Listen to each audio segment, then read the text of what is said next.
Ma'am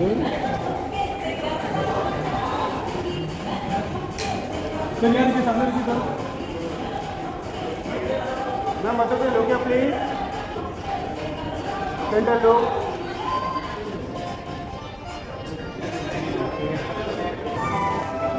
ma'am यहाँ देखिए,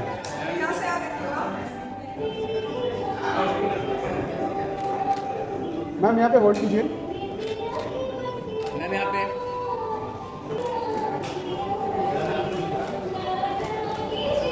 ma'am यहाँ पे,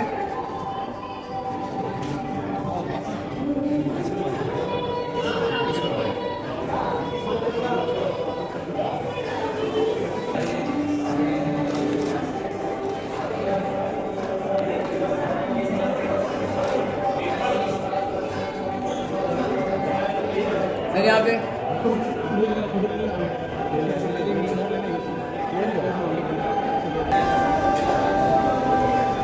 ओके सर, आइए सर, आप आइए सर, यहाँ देखिए सर, यहाँ देखिए सर, यहाँ देखिए। थैंक यू भाई, यहाँ देखो। थैंक यू, अभी चलो देखिए ना, थैंक यू भाई, यहाँ देखो।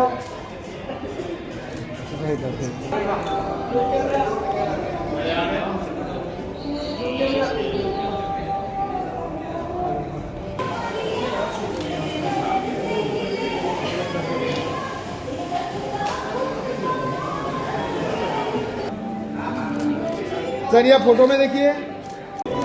ले तो तू ले ऊपर।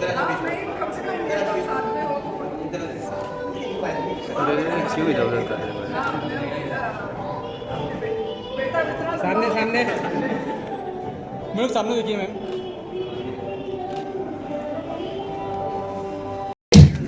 तो सबसे पहले अपने लिए जोरदार तालियां बजा दो। आप इतने खूबसूरत चेहरे मुझे नजर आ रहे हैं। Very good.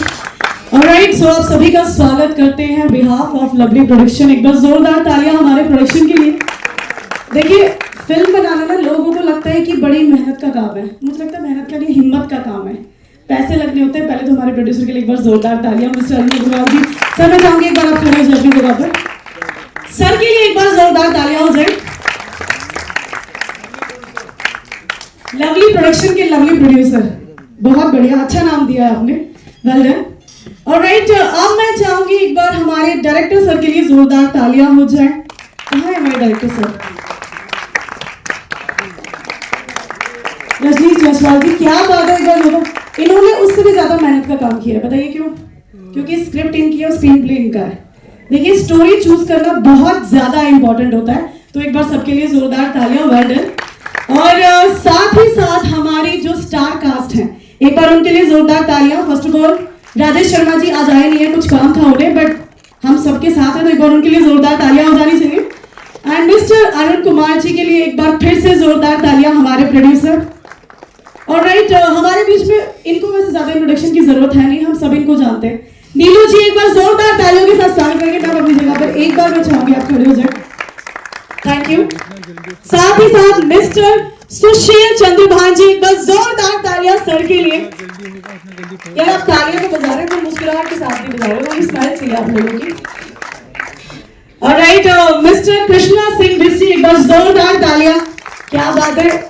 कोई बताएगा मुझे सर को कितने लोग जानते हैं यहाँ पे? सब जानते हैं। तो तालियां भी उतनी जोर से बजा लो यार, कितने लोग जानते हैं।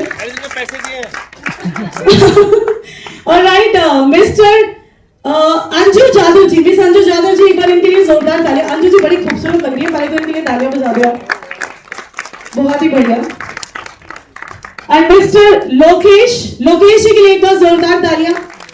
सर तो डरा रहे हैं, सभी लुक चेंज कर दिया अपना लोकेश जी ने। सर अच्छा लग रहा है ये वाला look, nice. Alright, and Avanya Kumari ji आई हैं। अवन्या कुमारी जी, अरे क्या बात है, लवली। अवन्या के लिए एक बार जोरदार तालियां, वेल डन। अच्छा, एक बार आप सबके लिए तालियां जो यहाँ पर आए और आज हमारी जो ये शाम है इसमें चार चांद लगा दिया, तो एक बार जोरदार तालियां हो जाए। कितने लोग एक्साइटेड हैं आज के लिए? थोड़ा शोर मचा दो यार एक बार, थोड़ी आपकी एनर्जी चाहिए, थोड़ा शोर मचाएंगे एक बार। यार हमारे एक्टर भी शोर नहीं मचा रहे, थोड़ा शोर मचाएंगे। तो क्या लगता है हमारा जो फर्स्ट लुक है वो रिवील कर देना चाहिए? किस्सा कोर्ट कचहरी का, या नाम सुन के बड़ा डर सा लग रहा है, किस्सा कोर्ट कचहरी का। चलिए किस्सा क्या है ये तो मैं बाद में पता चलेगा। First of all I want कि हमारे जो डायरेक्टर और प्रोड्यूसर है प्लीज सर स्टेज पे आ जाए, एक बार जोरदार तालियां हो जाए सर के लिए। 2 1 क्या बात है। तो ये है हमारे दोस्तों का फर्स्ट लुक किस्सा कोर्ट कचहरी का। Alright, thank you so much, thank you for coming. एक बार फिर से हमारे स्टार कास्ट, हमारे प्रोड्यूसर और डायरेक्टर सर के लिए एक बार जोरदार तालियां। रजनीश जी, ट्रेलर तो लॉन्च हो जाएगा, उससे पहले एक क्वेश्चन ये है कि यही फिल्म क्यों बनाई आपने? क्यों इसका स्क्रीन प्ले राइटिंग सब आपने की है? पहले सर के लिए तालियां, मल्टी डायरेक्टेड काम किया है, डायरेक्टर भी गुड है, राइटिंग भी गुड की है, स्क्रीन पे भी गुड लिखा है, तो यही फिल्म क्यों चूज करी थी आपने? एक्चुअली ये स्टोरी एक रियल बेस्ड स्टोरी है, और जब इस स्टोरी के बारे में मैंने न्यूज़ में देखा, मैंने पेपर में देखा, तो मुझे लगा इस पर एक फिल्म बनानी चाहिए, क्योंकि ये एक आम लोगों की ज़िंदगी की कहानी है। बहुत बार क्या होता है ना कि कोई ऐसा चीज़ होता है जिसको लोग जानते भी नहीं है और वो चीज़ होके गुजर जाती है, लेकिन ये एक ऐसा चीज़ था कि मुझे लगा कि इसके बारे में लोगों को पता होना चाहिए कि हमारे समाज में कुछ इस तरह के भी लोग होते हैं और हमें जागरूक होना चाहिए इनके समाज के प्रति, अपने देश के प्रति, इसलिए मुझे लगा इस पर फिल्म बनानी चाहिए। क्या बात है, सर के लिए एक बार जोरदार तालियां। Thank you sir.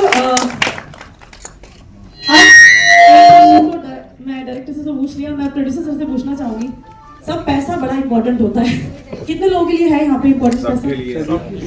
देखा, इसमें बड़े रिस्पॉन्स है सबके, पैसा सबके लिए इंपॉर्टेंट। तो जब आपको स्क्रिप्ट सुनाई गई तो आपने क्यों पैसे लगाने के लिए हाँ कर दी? इंपॉर्टेंट चीज तो आपने करी है। मैम, पैसे से भी ज्यादा इम्पोर्टेंट पैशन होता है। क्या बात है, सही बात कह दी। Passion, passion leads everything. Money always subsidiary entity. I know the money is a precious entity for all of us, but the person should make passion is the primary entity, and everything goes on secondary entity. Wow, wonderful sir. Sir के लिए एक बार जोरदार तालियां। बहुत बड़ी बात कह दी, कम से कम उन्होंने बता दिया पैसे मैंने इसीलिए लगाए, तो पैसा इंपॉर्टेंट नहीं है। और स्क्रिप्ट दीजिए सर को, सर बनाइए फिल्म में। हम तो चाहते हैं सर, हम आप बनाए फिल्म में आगे बैक टू बैक, आपके जैसे प्रोड्यूसर्स की हमें जरूरत है, बिकॉज इस तरह की जो कहानियां हैं उनके लिए प्रोड्यूसर्स बड़ी जल्दी से हाँ नहीं करते, सबको कमर्शियल सिनेमा ही चाहिए होता है। तो इस तरह की कहानियां जब तक ऐसे प्रोड्यूसर, ऐसे डायरेक्टर नहीं आएंगे, कहानियां हमारे समाज के सामने नहीं आएंगी। So thank you so much sir, you can से थैंक यू। इनकी एक बहुत अच्छी लाइन है, वो बोलूंगा उनको सिनेमा के बारे में। सिनेमा सर प्लीज बोलिए, प्लीज प्लीज, मैं चाहूंगी। जो ऑफिस से बोल रहे थे वो जो ये मानना आप बोलने को जाना। हेलो, यार इनके बोलने से पहले इनकी मुस्कान के लिए एक बार तालियां बजा दो, ये बड़े स्माइलिंग फेस है सर का। सर आपको खुद एक्टिंग पे ट्राई करना चाहिए। जी बताइए।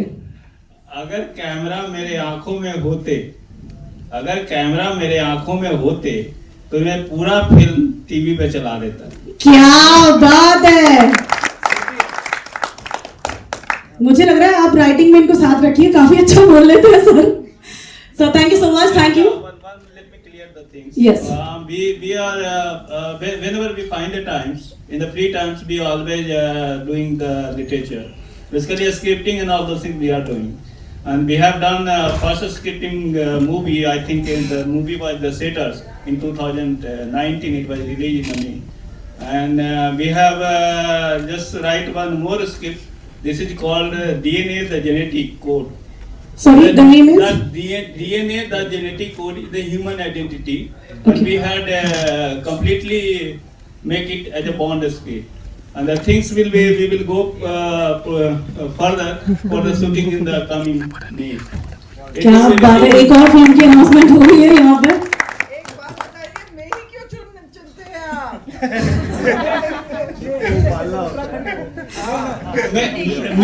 मेरठ में मैं अपने शूटिंग की थी। बाप रे। This film will be shoot in the Uttarakhand, the hilly area. Okay sir, director का नाम भी बता दीजिए, यहाँ से क्वेश्चन आया, ये मेरा नहीं है। Directors is the same, Rajnish Aswal for the same. क्या बात है, वंडरफुल। रजनीश जी बहुत सही जा रहे हैं, बैक टू बैक फिल्में कर रहे हैं सर। सर को पकड़ के रखिए पहले तो। जितने भी एक्टर हैं, जितने एक्टर कितने हैं यार यहाँ पे? सारे एक्टर ही है। देखा, ऐसे चेहरे देख के पता लग जाता है एक्टरों के। वो तभी सोच रहे होंगे नेक्स्ट फिल्म की अनाउंसमेंट होगी, जैसे ही खत्म होता है हम मिलने वाले हैं। DNA, the genetic code, it will be shoot in the coming May 2026, and most probably it will be released in the November, mid of November or first week of December. क्या बात है, वंडरफुल। ये तो बहुत बढ़िया announcement कर दी, तालियां भी उतनी जोर से होनी चाहिए। सो चलिए, लेट्स रिवील द ट्रेलर, जिसके लिए माइक में चाहेंगे प्लीज आप लोग बैठ जाइए। मिस्टर कृष्णा सिंह बिस जी, एक बार जोरदार तालियों के साथ let's welcome. Miss Anju Jadhav ji, एक बार जोरदार तालियां बजा दो। मिस्टर लोकेश तिलक धारी जी, क्या बात है। इनके तो डायलॉग्स हम जरा आ जाएंगे मंच पे तो बुलवाएंगे। And Avanya Kumari, please come on the stage. Avanya please आ जाओ। नहीं, अवन्या आ रही है। Well done, okay. Shrut please come on the stage. And Jitendra ji आ जाइए। जाओ भाई, जाओ भाई।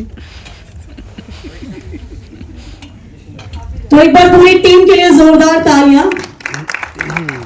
ये है हमारे लवली प्रोडक्शन की लवली टीम। बदन सर से स्टार्ट करते हैं। ओके, एक और दीजिए।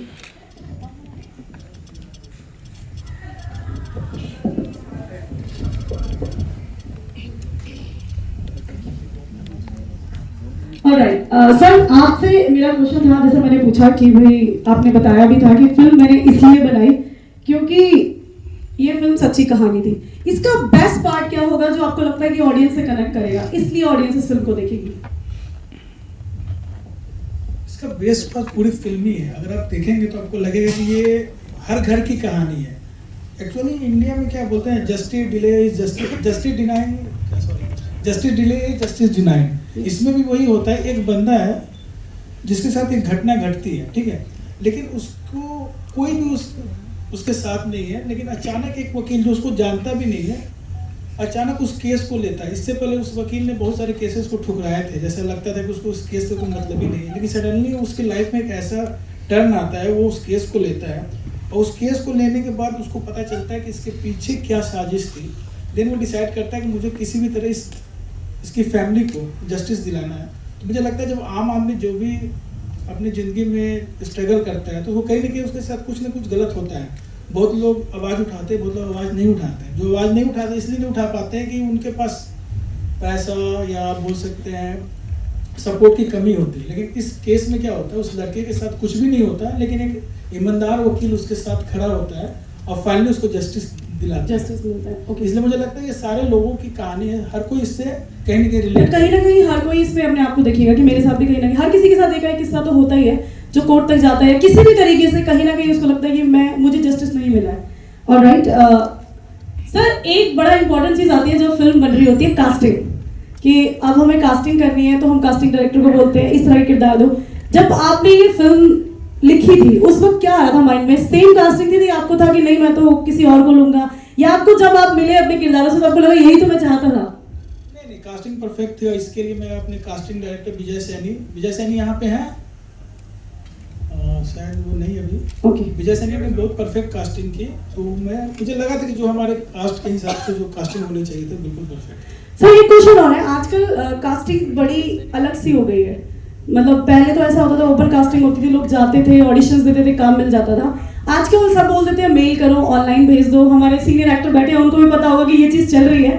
सो इस चीज को आप किस तरीके से लेते हैं कि क्या अब जो हो रहा है वो सही हो रहा है? क्योंकि जो नए लोग आते हैं, जिस तरीके से नए एक्टर की एंट्री होती है, उनको तो पता ही नहीं है। जब भी वो किसी प्रोडक्शन हाउस में जाते हैं तो सेम ये होता है कि चलो आप मेल कर देना, उनको पता ही नहीं ऑडिशन देना भी कैसे, आगे तो बात ही नहीं होती है। इस पे आप क्या कहेंगे? इस तरह से तो नए एक्टर को काम ही नहीं मिलेगा।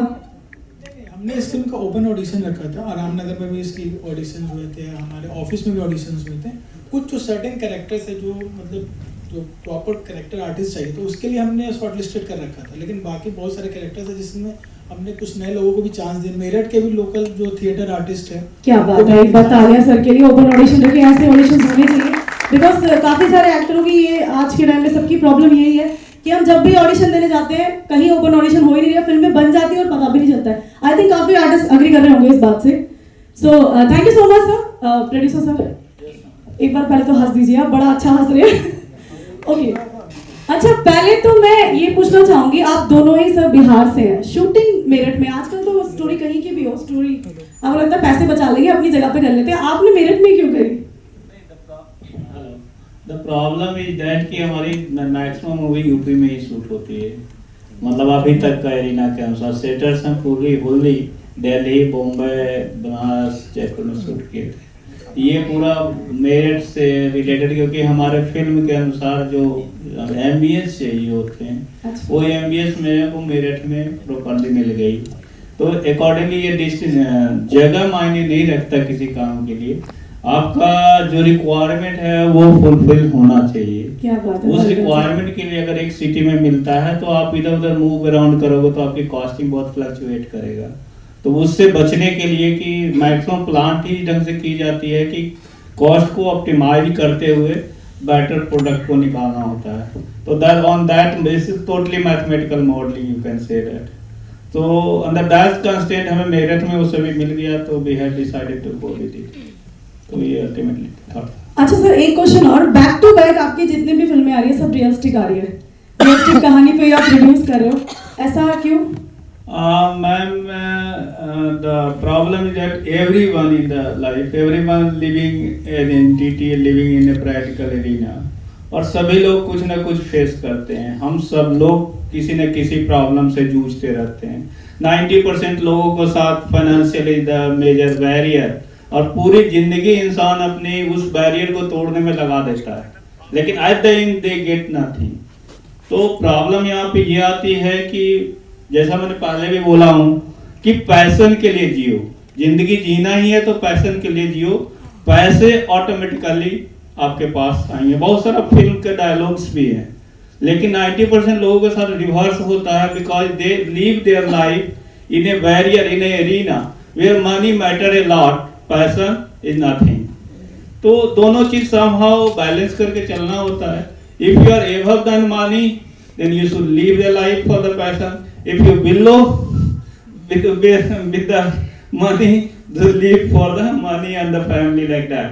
तो रियलिस्टिक का मतलब है कि हम पूरा रियल एरिना में हम सब लोग सरवाइव करते हैं, और उस एरिना में हमें काम करना होता है, और ये this is the platform on which we can say anything. देखो look, this is going on, this thing going on, how to just accumulate the things onto the transformation into the screen. That's why I told few minutes ago to someone like Krishna ji, if you have a camera in your eye, you can do whatever you want, and that things maybe in the later on translate into the on the screen. तो film पूरी आंखों में चलनी चाहिए, तभी आप उस screen पे उसको बेटर ढंग से प्रोड्यूस कर सकते हो। तो this is what ever the realistic meaning is कि जो रियल सिनारियो में चल रहे हैं उसमें काम करना थोड़ा आसान हो जाता है, क्योंकि आपके पास एक बैकएंड में रेफरेंसेस होते हैं, उस रेफरेंसेस पे काम करना बहुत आसान होता है with respect to imaginary situations, where आप पूरा इमेजिनरी के जैसे horror movie, science fiction movie, lots of imagination required, और उसको फिर जज करना होता है कि कितना वो ट्रूथ होगा, तो वो बहुत टफ काम हो जाता है। Maybe in future virtual reality, VR, and XIML, उस पे काम किया जा सकता है, like Hollywood में things are going on. Last time I think we visited to LA and we have gone through some beautiful work over there. So we wanted to transform these things into this Bollywood arena. Currently the Bollywood arena are not working on VR and all those things. तो realistic का मतलब होता है कि हमें काम आसान हो जाता है और एक प्लेटफॉर्म मिल जाता है। That's why we are working on that. Wonderful sir, thank you so much, thank you. आपसे पूछना चाहेंगे, जब स्क्रिप्ट आपके पास आई थी तो क्या बेस्ट चीज़ थी जो आपको लगा कि चलो अब तो ये फिल्म करनी है? एक्चुअली अगर आपने ट्रेलर देखा होगा तो मेरा उस कोर्ट कचहरी से कोई लेना देना है नहीं, लेकिन उस कोर्ट कचहरी से अलग एक घर में भी एक कोर्ट चल रही है जिसकी जज मैं हूँ। तो बस ये दर्शाने की कोशिश थी कि एक जो अंडरडॉग होता है ना, जो जिंदगी में कुछ करने की कोशिश करता है, तो उसके आसपास वाले लोग या तो उसको मोटिवेट करते हैं या उसके रास्ते में कांटा बनते हैं। तो इट वाज नाइस कि I was playing a typical wife. और ये फिल्म एक्चुअली यू नो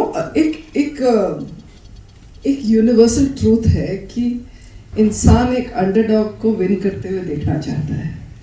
हर कोई चाहता है कि एक जो कॉमन मैन है ना वो हीरो बने, ठीक है ना। और उस हीरो को जब सब जीतते हुए देखना चाहते हैं तो उस हीरो की एक जर्नी होती है जिसके साथ सारे एक्टर्स जुड़े होते हैं। तो हर किसी का एक किरदार होता है, तो उसमें मेरा एक जो किरदार है वो उनका जो एक अलग एस्पेक्ट है, उनका एक जो होम एस्पेक्ट है उसके साथ जुड़ा हुआ है, which was interesting and you always want to be associated with the hero, so that's where my journey was and that's why I chose to be a part of it. Thank you so much ma'am. वैसे तो ma'am हर किरदार ही बहुत अच्छा निभाते हैं, उनको बहुत सारी फिल्मों में देखते आ रहे हैं। आई थिंक कोई यहाँ पर ऐसा नहीं होगा जिसने इनको इतने से नहीं देखा। पर एक राज और जानना है कि आज भी आपके चेहरे पे जो इतना ग्लो रहता है, इसका राज भी बता दीजिए। अरे कोई ग्लो वो नहीं है, खाते पीते घर के बस सिंपल सा फंडा। सर मैम आजकल तो बड़ा डाइटिंग लोग फॉलो कर रहे हैं ना, ये बड़ा ट्रेंड चल रहा है, इस पे क्या कहेंगी? मुझे देख के लगता है कि मैं डाइटिंग कहीं भी मेरे आसपास भी नजर आती हो डाइटिंग, बिल्कुल भी नहीं। I just taken life in STRIDE. मैंने लाइफ को सिंप्लीफाई कर लिया है, बस अपनी ज़रूरतें कम कर ली हैं, अपने जो थॉट्स हैं उसका दायरा छोटा कर लिया है। जो थॉट्स इंसान को भटकाते हैं, और दायरा वैसे ज़िंदगी का बहुत बड़ा कर लिया है कि ज़िंदगी ने मुझे इतना कुछ दिया है, अब ज़िंदगी को वापस देने का टाइम आया है। तो जब से इस चीज़ को मैंने अपना लिया है मैं बहुत खुश रहती हूँ। क्या बात है ma'am, thank you so much, thank you. Sushil sir आपसे पूछना चाहेंगे, जैसा आप पहले तो इनके लिए तालियां, बहुत अच्छा किया। आप बताइए अपने किरदार के बारे में कुछ। देखिए ऐसा है कि आप बुरा मत मनाइए, जो जुडिशरी है in India it is not in good shape. Reason direct hit करूंगा, वकील की एक पार्टी जो है वो दूसरी पार्टी से मिल जाती है। जी मेरे फादर भी वकील थे, तो उसमें क्या होता है कि एक जो आदमी जो सफर होता है जब वो कोर्ट के चक्कर लगाता है तो उसको पता ही नहीं लगता उसके 15-20 साल उसी में निकल गए, राइट। तो मैं तो इसमें यही कहूंगा कि out of court settlements they are the best, लेकिन आउट ऑफ कोर्ट सेटलमेंट तब आती है जब इतना टाइम बीत जाता है। नाउ इन दिस फिल्म ये जो जस्टिस दिखाया, मुझे दिखाया है, ये बंदा ईमानदार है, लेकिन बंदा ये प्रूव करता है, दोनों वकीलों को ये प्रूव करता है। तभी वो एक ये लाइन बोलता है टेलर में, just for justice, he wants justice. तो जस्टिस जो होता है वो तब जस्टिस चाहता है अगर उसके साथ भी जीवन में या उसके रिलेटिव्स के साथ ऐसी घटना घटी है और उसने उनको सफर करते हुए देखा है। अदरवाइज वकीलों की ये बड़ी कॉमन चीज है, हाँ जी बना दूंगा, ये वो हो जाएगा, ये हो जाएगा जी। तो ये एक मेरा एक्सपीरियंस है। तो मैं इसमें सिर्फ इतना कहूंगा, इस फिल्म के थ्रू हम ये शायद साबित कर सकें जस्टिस प्रीवेल्स, जस्टिस आज भी है, क्योंकि इसमें भी जस्टिस मिला है जिसको मिलना चाहिए, though it took lot of time. Thank you so much sir, thank you. Krishna ji आप तो दोनों में बोल सकते हैं। एक उनको दे दीजिए। आप बताइए, आपके तो जितने भी किरदार होते हैं बड़े दमदार होते हैं, तो ये वाला कैसा था? तो ये भी बड़ा अच्छा लिखा था रंजीश ने, और दमदार मतलब वैसे था, सॉलिड था और मजा आया करने में, मतलब ऐसा था कि हाँ अच्छा लगा, बहुत बढ़िया। देखा इनके स्टाइल में अभी भी खड़े होके कह रहे हैं अच्छा लग रहा है, डायलॉग बोल रहे हैं। नहीं ऐसा हमें आजकल तो यही चाहिए ना, नेचुरल वाली एक्टिंग, वही चल रही है। आई एम फ्रॉम एनएसडी ना, क्या बात है, natural slow drama. Okay thank you sir. Anju ji आप बताइए। यस जी, मैं इसमें पूजा का कैरेक्टर प्ले कर रही हूँ, एंड जब मुझे ये स्टोरी बताई तब ये था कि ये एक रियल स्टोरी है।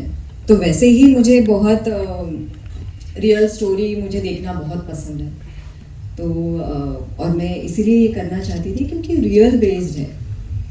एंड या कैरेक्टर इसका एक जो घरेलू जो मिडिल क्लास वुमेन होती है, तो ये उसका कैरेक्टर है जिसे ये बिलीव होता है कि नहीं कुछ तो गड़बड़ है, मतलब उसके इंट्यूशंस ऐसे थे कि उसके हस्बैंड के साथ जो हुआ है वो कहीं ना कहीं वो कुछ गलत हुआ है, तो इसलिए वो साथ देती है जो ईमानदार वकील है उनको पूरी तरह वो सपोर्ट करती है और अपना विश्वास जताती है उस पर कि नहीं कुछ तो गड़बड़ है और मुझे भी जस्टिस चाहिए।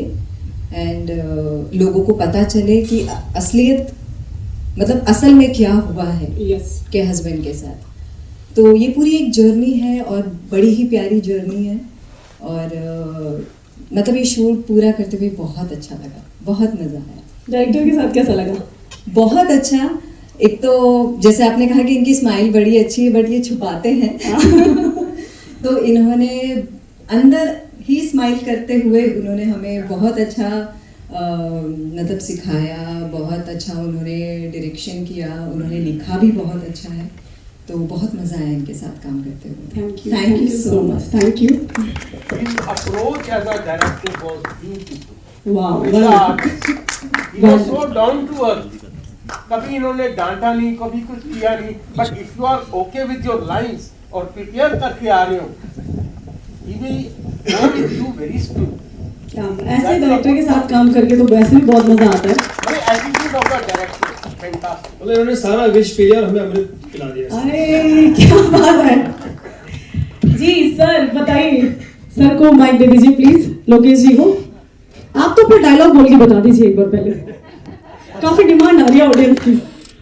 मैं तो रजनीश सर को पहले ही बोला था, सर ये डायलॉग कहाँ बुलवा रहे हो आप। रजनीश सर बोले स्क्रिप्ट की डिमांड है, आपको बोलना पड़ेगा। तो सबसे पहले डायलॉग से पहले मैं कुछ बोलना चाहता हूँ। रजनीश जी, अरुण सर बड़े प्यारे इंसान हैं और जब कभी एक्टर कोई परफॉर्म कर रहा होता है तो कहीं ना कहीं एक घबराहट सी रहती है कि आप परफॉर्म करने जा रहे हो, भाई कैसे सीन होगा क्या होगा। तो बड़े इजीली सबके साथ बैठो, कंफर्टेबल अपना बोल के चले जाओ, कब सीन होगा पता ही नहीं चलता था। बिल्कुल परिवार की तरह हम सब काम कर रहे थे। और उससे भी इम्पोर्टेंट बात एक ये है, अगर हम दोनों बाप बेटे विलन का काम नहीं करते तो ये आप बेचारे कहाँ बता रहे होते अपने बारे में। तो और हम तो खास तौर से हमें कुछ बदमाशी का शौक नहीं है, सिर्फ इस वजह से करते हैं ताकि जो है कोर्ट कचहरी चलता रहे। अनन्या आप कुछ कहोगे? इधर आओ, आप इधर आओ। आपको कैसे लगा फिल्म में काम करके? मेरे को तो अच्छा लगा। अच्छा लगा? क्या अच्छा लगा? बस मेरे को मतलब ये अच्छा लगा कि जब वो मेरे को खिला रहे थे तो मेरे को लगा था कि मतलब हंसी आ रही थी लेकिन हंसना नहीं था। हाउ स्वीट, हंसी आ रही थी। देखो ये इनोसेंट एक्टर है, मतलब छोटे छोटे बच्चे तो उनको पता ही नहीं होता जब एक्टिंग चल रही होती कि क्या कर रहे हैं। वो इनोसेंस में इतना अच्छा कर देते हैं कि परफॉर्मेंस बहुत ही अच्छी लगती है। Thank you Ananya, thank you. एक बार जोरदार तालियां। पता है अनन्या मुझे ना सही में गुंडा मानती थी, आज ही इसे लगा कि नहीं नहीं मैं गुंडा नहीं हूँ।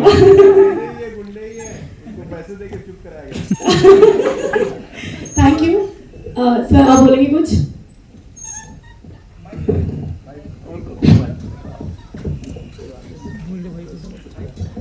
मैं तो इन सब में बहुत छोटा हूँ अभी, लेकिन रजनीश सर ने मुझे बहुत हेल्प किया और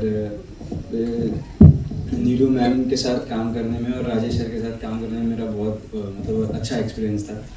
बस और कुछ अच्छा काम किया तुमने, वेरी गुड। जितेंद्र जी। जी हाँ नहीं बहुत बड़ा हो गया। He is a natural actor. मतलब मुझे नहीं लगा कि तुम नए actor, you did a very good job. Thank you. मैं इस फिल्म में एक डॉक्टर का रोल कर रहा हूँ जो ये पूरा कोर्ट कचहरी का जो किस्सा है उसको उजागर करने में सबूत इकट्ठे करता है। अरे क्या बात है, बड़ा अच्छा काम कर रहे हो आप। और एक ट्रेलर में आपने देखा एक डायलॉग राजेश शर्मा साहब ने मारा है कि ये मेरे लिए मंदिर है, आपके लिए वर्क होगा जो भी है, लेकिन मेरे लिए मंदिर है।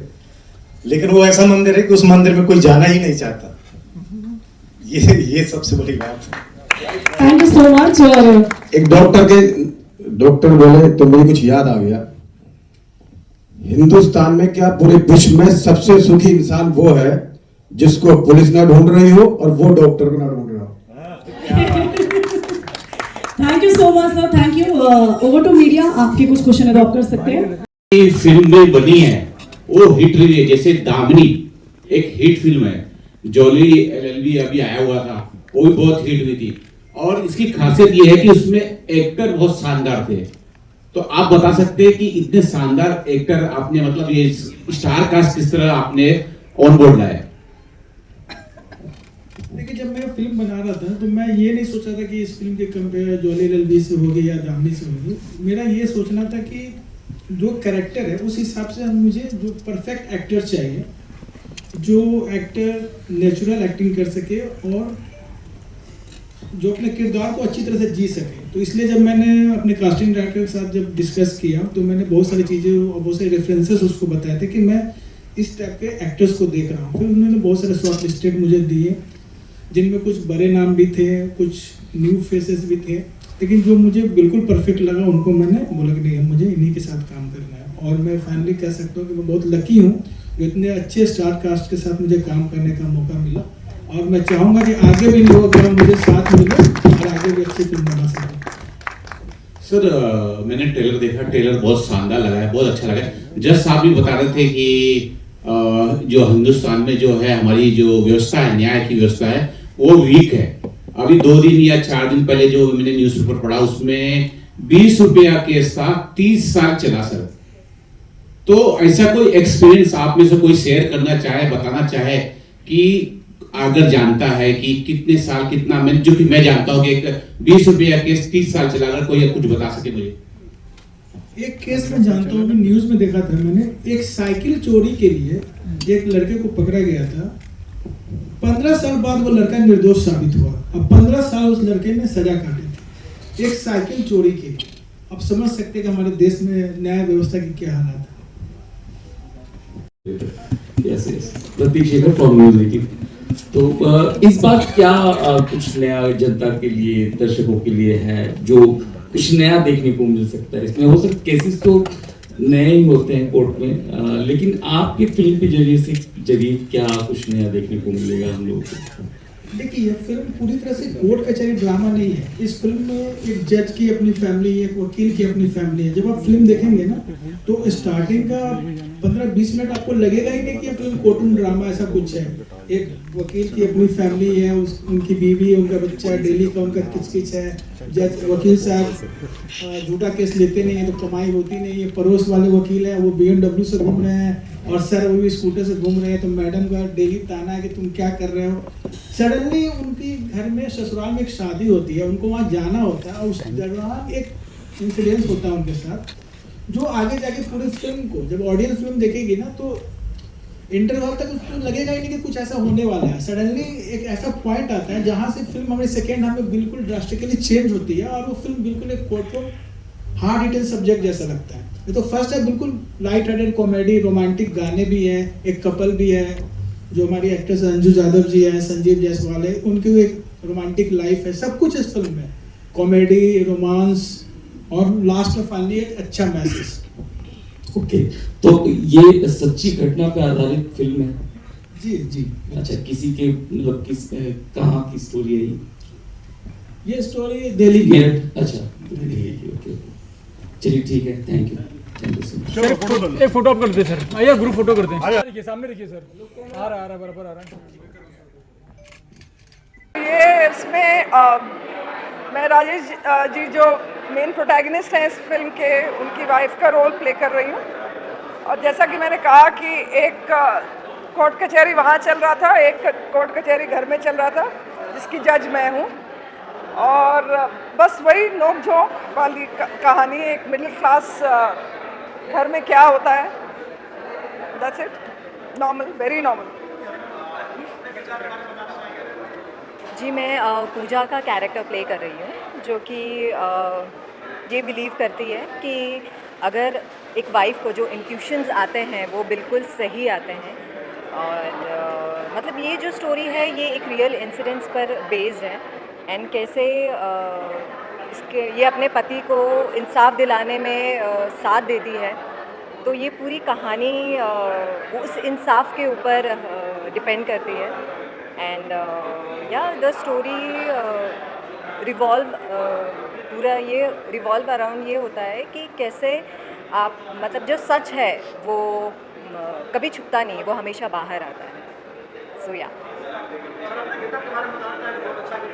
जी सर, किरदार एक लाइन में है जी, इन सबके दुख के सुख के कारण हम ही हैं। हम दोनों बाप बेटे ही हैं।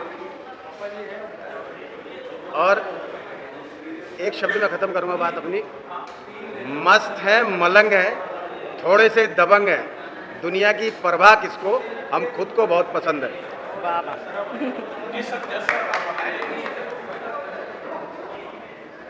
जैसा जो रोल मैंने आपको देखा है जॉली एलएलबी जो मैंने फिल्म देखी थी उसमें सौरभ शुक्ला का जो रोल था मुझे बहुत पसंद आया था और मैं सोच रहा था कि आप उस कैरेक्टर को कैसे निभाएंगे, लेकिन मुझे लगा कि बहुत अच्छा आपने निभाया। जरा कुछ बता सके। देखिए सर, पहली बात तो ये है कि मैं कभी भी कंपैरिजंस में नहीं जाता। आई रिस्पेक्ट सौरभ शुक्ला, मैंने काम भी किया उनके साथ, बहुत बढ़िया कलाकार हैं। लेकिन जब आपको करैक्टर मिलता है उसमें ज़रूरी नहीं है कि उसमें सौरभ शुक्ला ही निकले, हो सकता है उसमें सुशील पाराशर भी निकले, जो मैंने किया है। और सौरभ शुक्ला का जो था वो उसमें कॉमिक था बहुत ज़्यादा। इसमें ये था कि ये बंदा प्रोब कर रहा है कि यार गड़बड़ कहाँ है, गड़बड़ कहाँ है, और फाइनली ये जस्टिस डिलीवर करता है, ये जानते हुए कि ये जो बंदा है, ये जो ब्रिजेंद्र काला प्ले कर रहे हैं, कि ये गड़बड़ है, तो उसको टाइम लगता है। तो अगर इसको पूरा सौरभ शुक्ला की तरह ही कर दिया, वैसी फ्रेम टू फ्रेम एक एक वैसी कर दिया, फिर वो मज़ा नहीं। फिर मेरी जो इंडिविजुअलिटी है वो कहाँ रहेगी। वो अपने स्टाइल से डायलॉग बोलते हैं, मैं अपने स्टाइल से डायलॉग बोलता हूँ। वो मेरे से बेहतर है, वो अच्छी बात है, मैं उनसे बढ़िया नहीं हूँ, ये भी अच्छी बात है। लेकिन जो मैं हूँ वो मैं हूँ, जो वो है वो है। Thank you.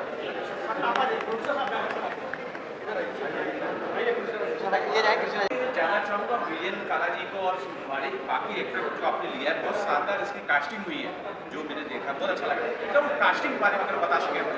कास्टिंग तो रजनीश भाई कर रहे थे ना, डायरेक्टर साहब कास्टिंग कर रहे थे। डायरेक्टर साहब आप इसका जवाब दीजिए। डायरेक्टर साहब इसका जवाब देंगे।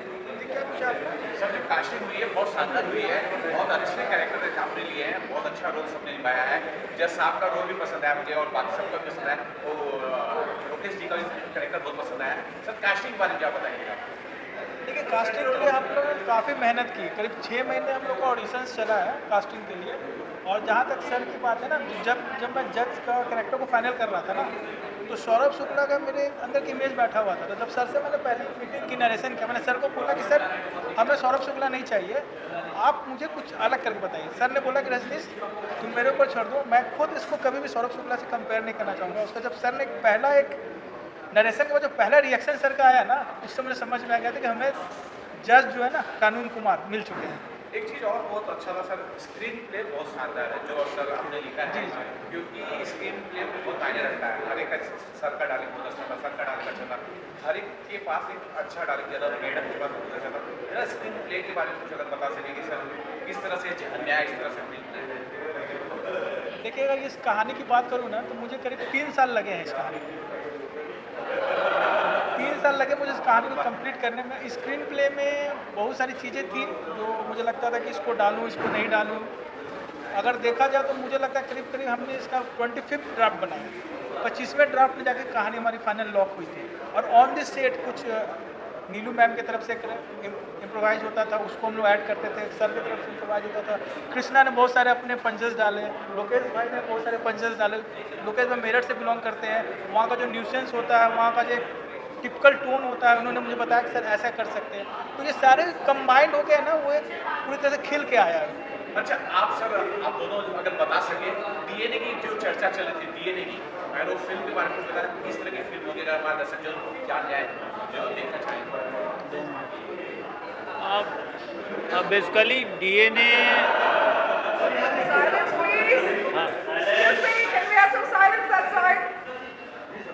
देखिए basically DNA the genetic code एक फिल्म है जो हम लोग अभी करने वाले हैं। फिल्म का जो बेसिक समरी है वो मैं बता देता हूँ आप लोगों को, मीडिया को, कि एक माँ है और एक बच्चे हैं, इन दोनों की ग्रोइंग एज की कहानी है। माँ एज यूजुअल का एक कन्वेंशन है या कन्विक्शन कह सकते हैं, better conviction word is better, कि if a boy or if either boy are going to be born, in which doesn't matter they are married or not, क्योंकि बच्चे के जन्म में there is a biological relationship. Marriage gives you lots of societal, मतलब कह सकते हैं society में सिक्योरिटी की भावना देता है। तो if you are marriage and if you have a kids, everyone say that it is a legitimate child, but here is everyone says that it is illegitimate child because there is no marriage happen. तो problem तब हो जाती है जब society उसे accept करने के लिए तैयार नहीं होता है। वहाँ पे प्रॉब्लम से आती है मदर्स को, मतलब बहुत स्ट्रांग बिलीफ है कि एक बच्चा है और एक माँ है, तो उसका बेबी है और उसका माँ है, no matter how the relationship was there. ऐसे बहुत सारे बॉलीवुड हॉलीवुड में I think there are 68 movies आ चुके हैं इस पृष्ठभूमि पे। दिस इज समथिंग डिफरेंट कि एक ग्रोइंग एज में जो सोसाइटी का टॉट इशूज होता है और ग्रो करने होते हैं बच्चों को और उसको आगे सर्वाइव करना होता है। तो यहाँ पे एक प्रॉब्लम्स ये आ जाती है कि बच्चे के सर्वाइवल में बहुत सारे कष्ट होते हैं। If you are basically if you are a poor, if you don't have a resource and you don't have a money, you cannot sacrifice and give a proper life of a kids. तो उस cases में ये scenario बढ़ते जाता है and वहाँ पे एक फाइनेंशियल इशूज बहुत ज़्यादा रहते हैं। लेकिन प्रॉब्लम तब आती है जब लोग ग्रीडी होते हैं। हमारे सोसाइटी बहुत ग्रीडी है, तो उसी पे बेस्ड है और वो कंक्लूजन ये होता है कि at the end the child once kids are grown up and I think at the age of 18 और 19 he has need to be figure out who is his father. Under that circumstance there is a concept DNA. तो mother you know the story back में जाती है, फिर 15 साल पहले जाती है कि समथिंग हैपन विद समवन। तो under that circumstance how to identify who is your father. Mother basically doesn't know who is his father. So under that circumstances, DNA come into the picture. Lots of courts and kachari come into the pictures, and there is a character called Dafar Vakil. Dafar Vakil is a totally innocent. They have a degree, but the degree has been purchased on the payment basis. They don't know how to write and how to file a writ petition into the High Court for this upcoming journey. But the problem is that DNA identification is too tough. If someone become an IAS officer, someone become like a politician, someone become like a judge, and if something illegitimate relationships are there, everyone fear about. The truth are going to be revealed with this cases are going on in the media platforms. So under that circumstances, things are going on, and the kids become the kids become like a hybrid sons. Because the mother was someone else. It's a priest of the Brahman family, the mother was there. And the father was something belong from Mumbai. It's a business arena. So under that circumstances, the kids later on go to the Harvard and they had obtained a degree of MBA in finance, and they were working in the United States of America in JP Morgan banks. Once he come to the local Indian platforms, तो जो father था, मतलब ये parallel में DNA चल रही है और दूसरी में वो बच्चे का ग्रोइंग एज चल रहा है, उनकी एजुकेशन चल रहा है। तो प्रॉब्लम्स यहाँ आ जाती है कि जब वो इंडिया आता है तो they are very much capable to fight all the sacrifices and fight with all the battles whatever he had in the past. तो जब वो आते हैं तो फिर उसके जो फादर है, they are greedy, they wanted to launch his son like a CEO of his company. वो CEO को लॉन्च कर मतलब अपने नए CEO ढूंढ रहा होता फादर बेसिकली। तो वो लॉन्च करने के लिए उनको मतलब पढ़ाता लिखाता है, लेकिन जो सन है ही वाज क्वाइट कह सकते हैं कि बहुत ज़्यादा एम्बिशियस था and he thrown everything on their head. तो उस केसेस में प्रॉब्लम तब आ जाती है कि इस चीज़ों को कैसे कैप्चर किया जाए। तो DNA जो वन पार्ट और second part is the their kids journey and Harvard. तो इस फिल्म की जो समरी है वन लाइन में समरी कह सकते हैं, if you are born in a poor family in which you doesn't have any roles, but you are going to be die with the poor, in that cases you have only role कि आप मरना भी मतलब गरीबी में, उसमें आपका जिम्मेदारी है। तो ये poor kids like those people who belong to क्या कहते हैं पुअर झोपड़ी वगैरह में जो रहते हैं slum area, they also have a thought, they also have a human being, they also have a ambition. So everyone can be fulfill their ambition with hard working, nature and dreaming. Dreaming is equally important for those people who wanted to make their journey across the global arena. तो यहाँ एक गरीब बच्चे का Harvard से graduation कराना और उसके बाद वो एक अच्छा मुकाम पे पहुँचे, इस फिल्म में टोटली है।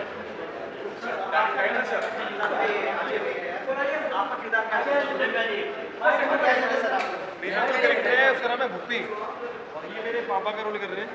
तो एक होता है ना जो कैरेक्टर के बारे में होता है कि मेरा बाप जानता है कौन है, तो वही मानता है भुप्पी कि मेरा बाप कौन है जानता है, मेरा बाप ये है जिसके दम पे मैं कुछ भी करता हूँ। तो पूरा कहानी में ट्विस्ट आता है। 17 मार्च को मालूम चलेगा, अभी से पूरा 13 मार्च सॉरी 13 मार्च हाँ। और ये इतने खतरनाक एक्टर है कि सही में थप्पड़ मरवाया था, इन्होंने मरवाया थप्पड़ से मरवाया था मुझे, सही में मार दिया। बेसिकली प्रॉब्लम है कि जब शूट हो रही थी तो बार बार ये क्लाइपिंग कर रहे थे लेकिन इनको लग नहीं रहा था। तो मेरा आइडिया था कि ये should be true in nature and that's why the clipping was the real and that's we wanted. और जो पापा का हाथ था ना, ऑडियंस के लिए क्या कहना चाहिए, क्या उम्मीदें हैं, फिल्म कितनी हिट होने वाली है, ये फिल्म कितनी हिट होगी, ऑडियंस से क्या उम्मीदें हैं आप बताइए। आपने देखा ट्रेलर, क्या बोलते हो?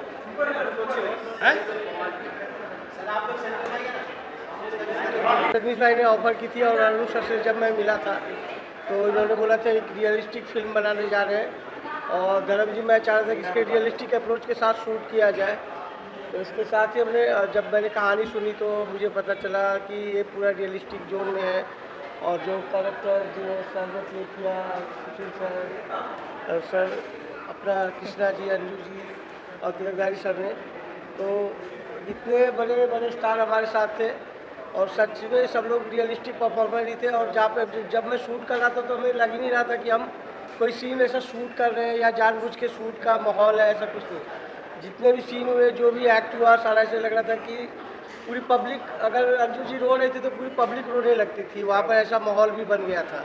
और कृष्णा भाई या सर झगड़ा करते तो लगता था कि सन्नाटा छा गया है। तो हम लोगों ने बहुत अच्छे से शूट की वहाँ पे और बहुत मेहनत से शूट की और काफ़ी सपोर्ट रहा। और मेरठ के लोगों को मैं थैंक यू बोलना चाहूँगा जिन्होंने कि भरपूर सपोर्ट किया था मुझे शूट करने में वहाँ पर। और रनिंग रोड पे शूट करना बहुत मुश्किल होता है, बट वहाँ पे भी हमें एक अच्छे माहौल में शूट करने को मिला, कोई डिस्टर्ब नहीं हुआ।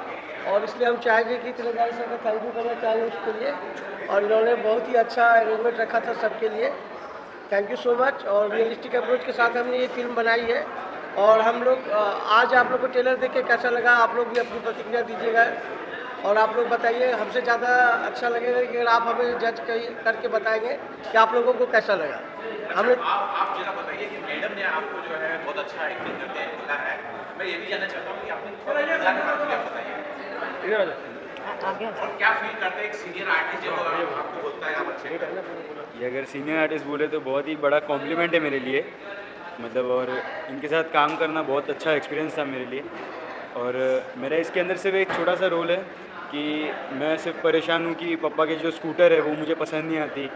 बस वो मैं स्कूल से थोड़ा दूरी उनको बोलता हूँ रुक जाओ करके, स्कूल के अगर स्कूल के पास ले जाओगे तो मेरे दोस्त मुझे चिढ़ाएंगे बस। तो ये थोड़ी सी चीज़ें हैं, मेरा इतना छोटा सा रोल है बस। और जरा सा वापस मतलब चूँकि आपका किरदार जो है बहुत भावनात्मक था ये और मुझे थोड़ा सा ये जानना चाहता हूँ, इसमें बहुत अच्छे अच्छे गाने हैं, कितने गाने आपके ऊपर फिल्म आए हैं? जी, ये तो जब आप मूवी देखेंगे तब आपको पता चलेगा। और गाने तो इसके बहुत ही अच्छे हैं। जैसे आपने ट्रेलर में भी देखा होगा कि स्वीट सा रोमांटिक सॉन्ग है, जो एक मिडिल क्लास फैमिली होती है, कैसे वो छोटी छोटी चीज़ों में ही खुशियाँ ढूंढ लेती है, या तो उस तरह से वो गाना दर्शाया गया है। एंड या कुछ लाइंस जो आपने सुनी होगी वो काफ़ी सूदिंग है, मतलब जब ये पूरा गाना आप देखोगे तब आपको बहुत मज़ा आएगा।